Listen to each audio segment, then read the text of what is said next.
you remember exactly where you were when you first heard the word adulting used unironically? You've lived through 3 once-in-a-lifetime economic crises before turning 40. You were told you could be anything you wanted, then handed a world where being anything required 3 unpaid internships, a side hustle, and a personal brand. You're too young to remember a time before the internet, but old enough to remember when it didn't follow you everywhere. And somehow, despite doing everything right, you still feel like you're constantly behind. This looks like failure to adapt, but it's actually something far more complex. You're not broken. Your brain is doing exactly what it was designed to do when raised in one world and dropped into another completely different one. What looks like indecision is often hyper-awareness. What feels like anxiety is sometimes just pattern recognition that won't turn off. Because here's what happened. You were children during the last era of optimism, teenagers during the first economic collapse you could understand, and adults during a pandemic that arrived exactly when you were supposed to have everything figured out. Your brain developed in stability and matured in chaos, and that creates a very specific psychological fingerprint. The first thing this does is create what psychologists call cognitive dissonance at a generational scale. You were raised on meritocracy, the idea that hard work equals success, that education equals security, that following the rules equals stability. Your parents believed this. Your teachers reinforced it. The entire cultural narrative of your childhood was built on it. So, you did everything right. You went to college, often taking on debt that felt manageable because you were promised it would pay off. You delayed major life decisions to build your career first. You optimized and hustled and networked. And then the world changed the rules mid-game. The economy crashed just as you were entering it.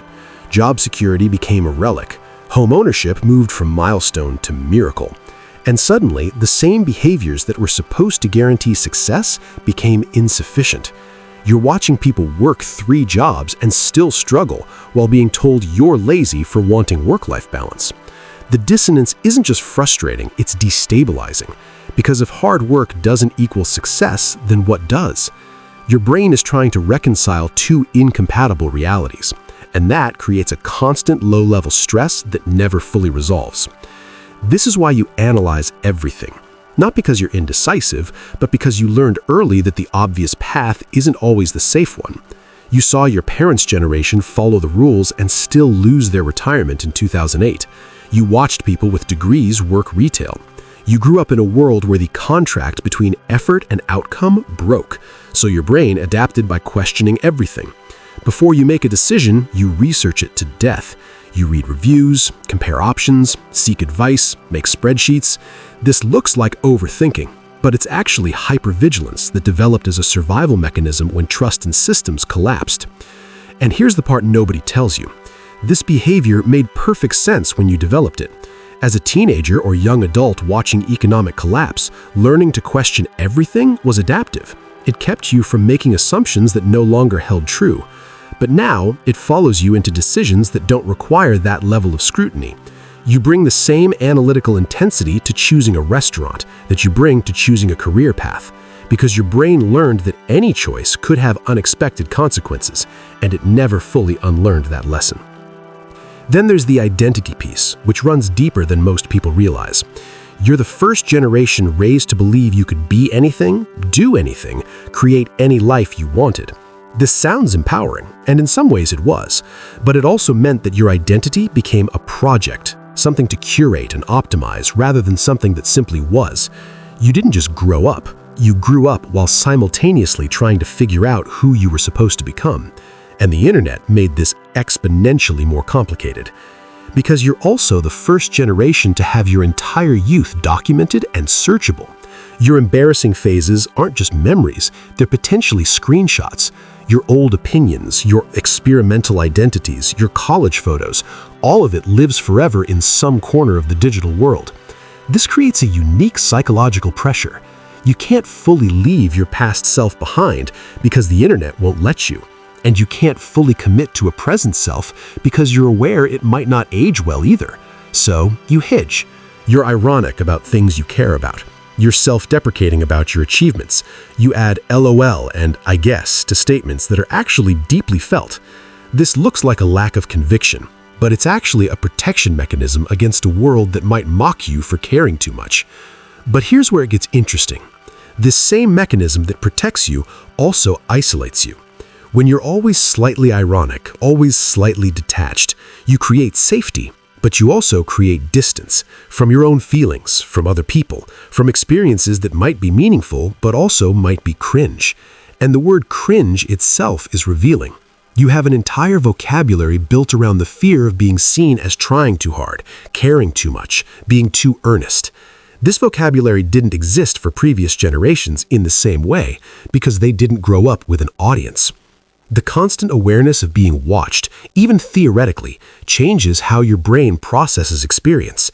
You're not just living your life. You're simultaneously aware of how your life might look to others. Not because you're vain, but because you were 15 when social media taught you that every moment was potentially public, potentially permanent, potentially judgeable.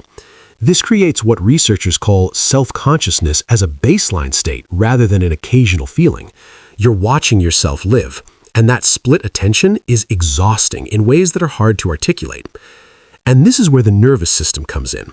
Because all of this, the economic instability, the identity pressure, the constant self-monitoring, it keeps your nervous system in a state of mild activation almost all the time. You're not in crisis, but you're also never fully at rest. Your brain is always scanning for threats, for changes, for the next shoe to drop. Because in your lived experience, shoes drop regularly. Stability is temporary. Security is conditional. The other shoe is always coming. This is why you're drawn to things that feel predictable and controllable. Rewatching the same shows, ordering the same food, creating routines and systems for tiny parts of your life that actually don't need them. These aren't just preferences, they're regulation strategies. When the big things feel chaotic and unchangeable, controlling the small things gives your nervous system a break. It creates little pockets of predictability in a world that has taught you to expect disruption. The relationship with work is its own psychological landscape. You were told that if you found your passion and worked hard, you could build a career you loved. So you tried. You job hopped looking for meaning. You cultivated a personal brand. You turned hobbies into side hustles. And somewhere along the way, the line between work and identity dissolved completely. You're not just what you do, but also what you do defines how you see yourself in ways that previous generations might not have experienced. When someone asks what you do, the question feels heavier than it should, because it's not just about employment, it's about whether you've figured out who you're supposed to be yet. And the exhaustion is real. Not just physical tiredness, but a bone-deep fatigue that comes from performing competence while feeling uncertain, from optimizing constantly while questioning if any of it matters, from holding contradictions that don't resolve. You're supposed to be ambitious but not stressed, successful but not materialistic, authentic but also professional, present but also planning for the future.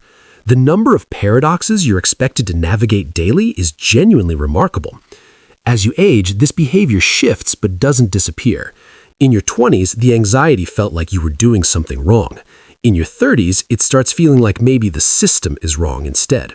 The same behaviors, the same hypervigilance, the same analysis paralysis, but you start interpreting them differently. Not as personal failings, but as reasonable responses to unreasonable circumstances. This shift is profound. It doesn't make the behaviors go away, but it changes the story you tell yourself about them. And sometimes that's enough. The truth is, being a millennial means carrying a very specific kind of psychological weight. You're living in the gap between what you were promised and what actually happened, between the world you were prepared for and the world you got. And your brain has been adapting to that gap for your entire adult life. The behaviors that feel confusing or frustrating, they make sense when you understand what shaped them. You're not failing at being an adult. You're succeeding at being human in circumstances that are genuinely difficult to navigate.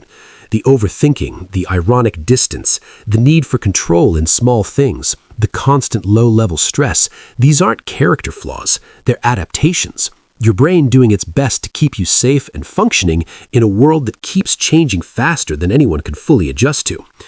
And maybe that's enough to know that you're not broken, that your responses make sense, that the gap between expectation and reality created something real and specific in how you move through the world.